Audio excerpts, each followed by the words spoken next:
আর কবে দেখবো 52-54 বছর বয়স হয়েছে দেশের, কোথাও কোনো নিয়ম কানুন নাই। এখন ইদানিং শুরু হয়েছে, তারেক রহমান সাহেব আসার পরে এআই দিয়ে গাড়ির স্পিড হলে মামলা হয়, গাড়ি সিগন্যাল বাতি তো পেরিয়ে গেলে মামলা হয়, মোটরসাইকেলের বিরুদ্ধে মামলা হয়, এগুলি শুরু হচ্ছে। কিন্তু এগুলো তো উন্নত দেশেতে অনেক আগের থেকেই শুরু হয়ে গেছে। একটু নিয়ম কানুন হলে আমাদের দেশের মানুষজনগুলো ভালো থাকতো। আমি তো আর সরকারে নাই বা আমি রাজনীতি করি না, ওগুলো রাজনীতিবিদ বা সরকারদের কথা। তারপর বললাম আর কি, বিভিন্ন দেশে গিয়েছি, দেখি ওইসব দেশের নিয়ম কানুন কত স্ট্রং।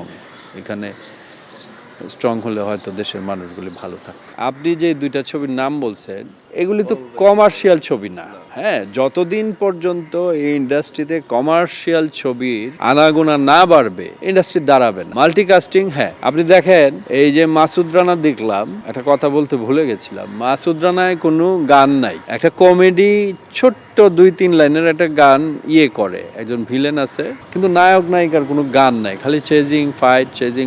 ছবি চলছে, কিন্তু মানুষ সাংঘাতিকভাবে প্রশংসা করছে। আর মাল্টিকাস্টিং এর ছবি আসলেই হচ্ছে না। আমরা আগে করেছি অনেক মাল্টিকাস্টিং, যেমন ধরেন আমার লাইফে অনেকগুলো ছবির মধ্যে একটা ছবি আছে ঘর দুয়ার, সেটার মধ্যে আলমগীর সাহেব, শাবানা আপা, আমি, আসিফ ইকবাল, তারপর ভিলেন এটিএম শামসুজ্জামান সাহেব, এরকম বহর ছিল একটা কাস্টিং এর। তো এই ছবিগুলি এখন হচ্ছে না। আমার আরেকটা ছবি আছে ভালোবাসার লাল গোলাপ, সেটার মধ্যে আমার মা থাকে ববিতা আপা, অপু বিশ্বাস আছে, পূর্ণিমা আছে, সাকিবের ডুয়েল ক্যারেক্টার, কাজী হায়াত সাহেব আছে, মানে এবং পিতামাতার আমানত। আরেকটা ছবি আমার উল্লেখযোগ্য একটা ছবি, মান্না ভাইয়ের ঘরের, কৃতাঞ্জলির, সেই ঘরে কাস্টিং দেখেন, রাজ্জাক সাহেব, কবরী আপা, মান্না ভাই, পূর্ণিমা, অপু বিশ্বাস, আমি, আসিফ ইকবাল, জাহিদ হাসান শোভন, এই যে মুক্তি, আমাদের এই যে সেক্রেটারি নির্বাচন করছি, মুক্তি, তারপরে সাদেক বাচ্চু, শাঙ্কু পাঞ্জা, মিশা সওদাগর, এইরকম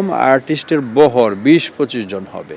এখন আপনি মনে করেন 4টা আর্টিস্ট দিয়ে যদি ছবি বানান, এই 4টা আর্টিস্টের তো মনে করেন আপনি যদি 4 জন লোক যায়, মনে করেন 4টা আর্টিস্টের 4 জন হলো ভক্ত, আর 4 জন গেল হলে। আপনি এখন যদি 20 জন আর্টিস্ট থাকে, তো 20 জন আর্টিস্টের 20টা মানুষ যাবে হলে। এটা তো একদম ভেরি ইজি, ভেরি সিম্পল একটা মনে করেন থিঙ্কিং, তাই না? ইন্ডাস্ট্রিকে বাঁচাতে হলে সিনেমা হল লাগবে, আর হচ্ছে আপনার মাল্টিকাস্টিং এর গল্প লাগবে। আদারওয়াইজ আপনারা তো ছবির ব্যবসা দেখছেন, রোজার ঈদেরটাও দেখেছেন, কোরবানি ঈদেরটাও দেখেছেন। আপনি ধরেন 20 কোটি টাকা 18 কোটি টাকার বাজেট হলেই কিন্তু ছবি চলবে না। এই যে আপনি বললেন বনলতা, এটার তো এত বাজেট না, তাই না?